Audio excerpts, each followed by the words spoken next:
Olá, eu sou o Thiago Santos e sejam bem-vindos a esse vídeo, né? Ao longo do dia eu fiquei um pouquinho pensando o que eu ia gravar hoje, mas acabou que o assunto se tornou bastante simples e bastante rápido. Não precisei ir atrás do assunto, o assunto veio até mim. Hoje eu vou falar do meu gato e o quão caçador de pombos ele é.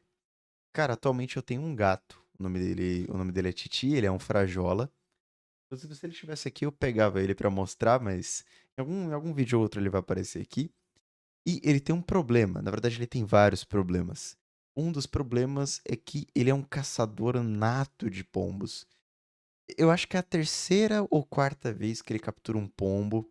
Provavelmente é a terceira vez que ele captura um pombo. E aí quando chega em casa tá lá o cadáver do pombo em casa, né?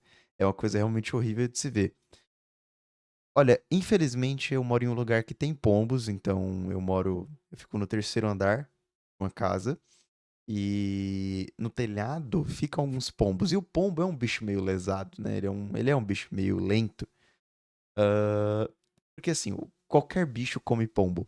Cara, tinha até um meme, um vídeo disso, né? Ah, tudo. Bichos que comem pombo. Aí o rato come pombo, a cobra come pombo. Sei lá, o pombo come pombo, tudo come pombo. O pombo, ele é um bicho muito frágil, ele tá na base da cadeia alimentar. O pombo, ele come as migalhas da sociedade e a sociedade e os bichos minimamente silvestres minimamente selvagens vão lá e capturam o pombo, comem o pombo, né? E esmirilham o pombo. E foi o caso do meu gato, né? Algo interessante é que eu gastei mais recentemente dinheiro com o Titi. Eu peguei, inclusive, deixa eu mostrar, eu tenho que mostrar isso. Um minuto.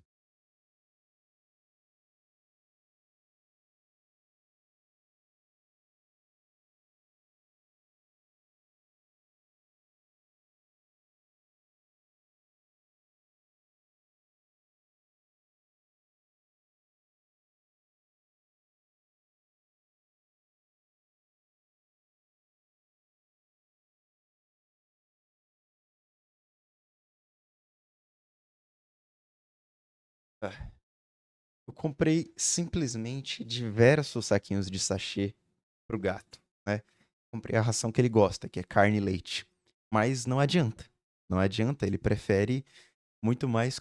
Aliás, ele caça o pombo por instinto, sabe?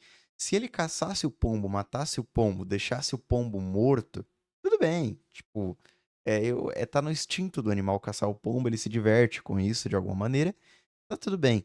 Mas não é por questão de alimentação, não é que ele precisa comer isso, é uma questão meramente instintiva e não tem o que fazer, né?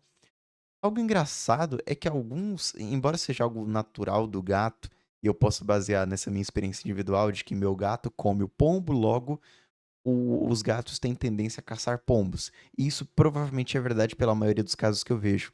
Mas eu posso afirmar que não é, assim, existem exceções, que por sua vez comprovam a regra, assim como qualquer coisa, mas existem gatos que não têm tendência a caçar pombos, né? Esse meu gato, ele tem tendência a caçar pombo, fazer o quê? Ele não é um gato muito carinhoso, tipo assim, conviver com o Titi, que é o meu gato, é como conviver com uma pessoa chata, mas que sabe que gosta de você. Sabe que eu sei que ele gosta de mim, mas ele não. Ele deixa claro de outras maneiras. Ele foi a pessoa que eu escolhi como dono, e que ele escolheu como dono, né? Eu fui a pessoa que ele escolheu como dono. Ele está confortável ao meu lado, né? Então ele não foge, ele não é arisco. Quando outra pessoa chega perto dele, ele não necessariamente foge, mas ele estranha, ele não gosta. Eu sou a pessoa que mais tem intimidade com ele, digamos assim, né? Embora tem vezes que ele foge até de mim. Esse gato é meio maluco.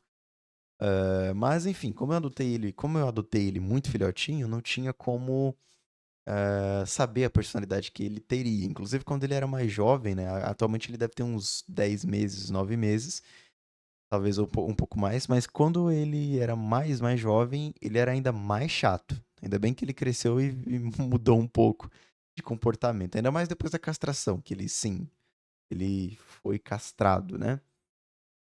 Bom, o que mais posso falar sobre isso? Ah, sim, eu tava falando que nem todos os gatos caçam pombos, por quê? Porque eu criei um gato uma vez, um gato laranja, eu lembro com muito carinho dele, e a gente criava galinhas, né? Isso foi em outro estado. E ele tinha medo das galinhas, ele não caçava galinhas. Então, enquanto todos os gatos da região caçavam galinhas, e a gente tinha que proteger as galinhas para os gatos não pegarem, o nosso gato não pegava galinha. Isso é assim, uma coisa muito doida, sabe? O gato que não, assim, que renega o instinto dele. Isso é algo raro, mas que acontece, né? Bom, algo interessante sobre isso, eu posso desenvolver aqui na temática biológica, eu não sei para qual vertente eu vou, se eu começo a falar um pouco mais sobre biologia, pelo menos raso, se eu falo sobre o meu gato, enfim, eu acho que eu já falei bastante sobre o meu gato. Então é isso, ele comeu pombo, né? Eu já comprei até um remédio para ele, né? Porque não é a primeira vez que ele come pombo, é um vermífugo. Eu vou dar para ele um comprimido, lá tem que dar a cada 15 dias, mas vai acontecer de novo, né? Inclusive, tem alguns problemas, algumas possíveis doenças que podem ser causadas por esse tipo de coisa, como, por exemplo, a toxoplasmose, né? Ou, enfim, ou talvez infecções parasitárias, né? Tem esse tipo de coisa. Mas no gato, para mim, não é tão perigoso, até onde eu sei. A toxoplasmose, sim, né? Ou será que eu estou enganado? Ah, estricose. Tem umas doenças, mas nenhuma delas é extremamente perigosa, né? Pelo menos assim, não de tipo assim, o gato comeu pombo, ferrou, joga o gato fora, sabe? Basta dar um vermífugo pra ele, pelo menos todas as vezes que eu tentei aí não deu merda, né? É isso, mas não é legal. O ideal mesmo seria deixar o gato no ambiente assim, confinado, com grades em todos os lugares, aí ele não comia pombo, não saía, não fugia. Só que aqui não tem como, né? Aqui eu moro em um lugar onde o gato precisa ter acesso à rua, entre aspas. Então é isso, né? Algo interessante é por que biologicamente alguns gatos têm mais tendência a caçar bicho e outros não. Isso vale para qualquer animal, né? Bom, isso me lembra de um certo experimento que eu ouvi uma vez das raposas, provavelmente algum experimento feito na Rússia ou na Sibéria, né? A humanidade ao longo da sua história tem feito muitos experimentos aí sobre diversas coisas, né? Afinal de contas, foi através de especulação e experimentos, né, para comprovar na prática que a gente chegou ao conhecimento que a gente tem hoje. Então, teve um experimento que foi feito com raposas, se eu não me engano, na Rússia. Posso estar enganado, mas eu sei que tem alguma coisa assim. Que basicamente foi reproduzindo as raposas através de uma seleção artificial. E aí as que eram mais dóceis eram cruzadas com dóceis. Então, tipo assim, a primeira geração de raposas eram raposas selvagens, né? Aí a segunda geração eles viam quais eram mais dóceis, e aí cruzavam as raposas mais dóceis com as mais dóceis, e a terceira geração a mesma coisa, a quarta a mesma coisa, a quinta a mesma coisa, e aí isso deve ter chegado mais ou menos até a sétima geração, não sei. Mas em resumo, as raposas desses cruzamentos artificiais, dessa seleção artificial, ela ficou bem mais dócil, né? E isso é um dos princípios de qualquer de criação de qualquer raça, de qualquer bicho, né? A gente atualmente tem diversas raças de cachorro, diversas raças de gato, e com certeza o fato desses cruzamentos, assim, da personalidade, entre aspas, do bicho do instinto, das tendências que ele tem, se deve a esses cruzamentos. Em resumo, o que eu quero dizer é o seguinte: quantas espécies, quantas raças de gato a gente tem? Muitas, mas não tanto quanto de cachorro. Se você pega uma raça de cachorro, vamos falar de cachorro porque cachorro tem mais. Se você pega uma raça de um cachorro, é muito provável que ele tenha uma certa tendência de comportamento, simplesmente pelo fato daquele cachorro ser daquela raça. Então você pega, por exemplo, sei lá, um cachorro que seja muito estressado. Não sei, cara. Uma raça de cachorro muito estressada. E deve ter algum. Ó, o Weimaraner, por exemplo. O Weimaraner, ele não é estressado, mas ele é muito agitado. Ele brinca muito, ele tem muita energia. É um Weimaraner. É de se pensar que praticamente todo Weimaraner vai ser muito agitado, ter muita energia. É diferentemente, sei lá, de um cachorro salsicha, que eu não tenho certeza de qual que é o comportamento do cachorro salsicha, mas ele vai ter outro comportamento. E isso não é especulativo. As raças realmente, biologicamente, elas foram selecionadas artificialmente através de cruzamentos, assim como as raposas, o que ocasionou em temperamentos completamente diferentes das raças. E algo interessante, um questionamento que fica aqui talvez eu deveria estudar um pouco mais sobre isso, que eu acho interessante, será que essas raças de cachorro, eh, será que esses cachorros eles se comportam daquela maneira simplesmente por biologicamente pertencerem àquela raça? Porque, cara, se 80% dos cães daquela raça são agitados, então tem alguma coisa genética que faça com que o cão seja agitado. Concorda comigo? Ah, é isso. Tem raças que foram desenvolvidas para criação de animais, né? Pastoreio de ovelhas. Se aquela raça tem uma tendência à proteção e pastoreio de ovelhas, alguma coisa geneticamente, algum gene ali está modificado para que ela tenha mais tendência a fazer isso. Claro, por se tratar de algo biológico, é muito difícil que você selecione somente aquele gene isolado, né?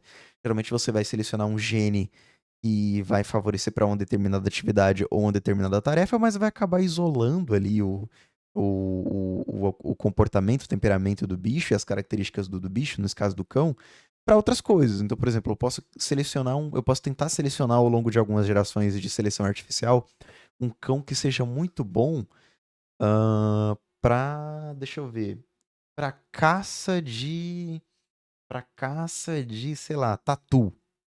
Especificamente do tatu.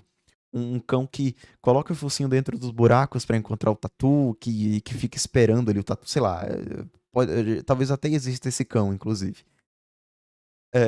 Bom, e nisso de tentar selecionar artificialmente os cães até que eu encontre algum cão que tem um temperamento do tatu, que tem um temperamento do tatu não, que tem que tenha características que favoreçam a caça do tatu, muito provavelmente eu vou selecionar outras características indesejadas, como por exemplo, alguma pelagem específica, alguma característica física específica ou algum temperamento específico. Tudo isso é muito difícil de prever, né? Você vai selecionando ali e tudo mais. E como é algo biológico, algo vivo, as raças também vão se selecionando ao longo do tempo. É uma doideira, né? A tendência é que se essas raças não permanecerem cruzando umas com as outras, então, por exemplo, um Spitz alemão cruza com um Spitz alemão e um Bulldog cruza com um Bulldog, a tendência é que elas se misturem e ao longo de gerações e gerações de cruzamentos naturais, eles meio que tenham uma genética mais favorecida e não simplesmente selecionada artificialmente para determinada atividade. Claro, isso é um conceito muito abrangente, né? Então, por exemplo, a seleção artificial, ela não decorre simplesmente de cruzamentos naturais, né? Ela decorre também de seleção do ambiente. O indivíduo que está mais propenso a sobreviver naquele ambiente se adapta melhor e se reproduz, né? Em um ambiente com um frio tenebroso, como, sei lá, Sibéria, entre um cão que nasce com bastante pelo e consegue se proteger do frio e um cão que nasce pelado. Basicamente, o que nasce pelado vai morrer, o que nasce com muito pelo vai sobreviver e procriar. E a raça dele, né, os genes dele vai procriando, vai indo, até formar uma possível raça de cão que se adaptou e sobreviveu àquela condição. E o mesmo vale, por exemplo, para, sei lá, aconteceu alguma coisa no clima que foi esquentando, ou aconteceu alguma coisa no clima que esse cão precisava ser muito bom em nado. Aí ele seleciona alguma característica ali para nadar, né? Óbvio, não é uma coisa simplesmente tipo assim, o cão agora precisa nadar, então, do nada apareceu um cão que nada. Óbvio que não, isso demora milhares de anos. E usar os cães, por ser algo relativamente recente, é um péssimo exemplo. É muito melhor usar outra espécie de bicho, né? Mas aí também eu não entendo nada. E caramba, eu cheguei em todo esse assunto de seleção artificial para falar do gene que causa a caça dos pombos em gatos. Mas em resumo, saibam que nem todos os gatos têm tendência a caçar pombos, tá? Mas muitos têm, né? É isso. É isso. Meu gato trouxe um pombo aí pra mim. Que coisa, né? Bom, tchau, tchau. Até amanhã.